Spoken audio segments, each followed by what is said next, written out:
isang malaking development sa Chinese basketball na nangyari kamakailan.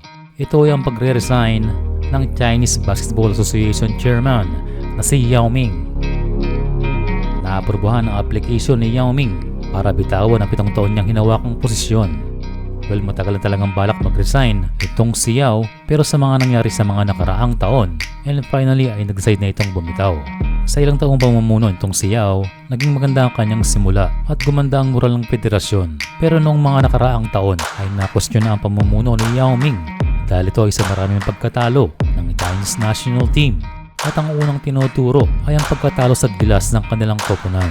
Unang-una dito ay ang napakahalaga sa kanila na Asian Games Gold Medal na nakuha ng gilas noong 2023 at ang ikalawa ay ang kanilang di magandang performance sa World Cup sa nakalipas na 2 torneo.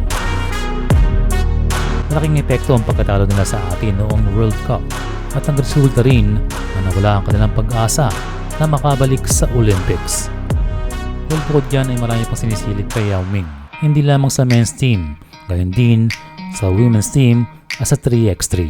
Well, isa itong end of era para kay Yao Ming pero malaki ang responsibilidad na kanyang naiwan sa bagong chairman. Kaya sa darating na Asia Cup ay malalaman natin kung meron nga bang Yao Ming effect.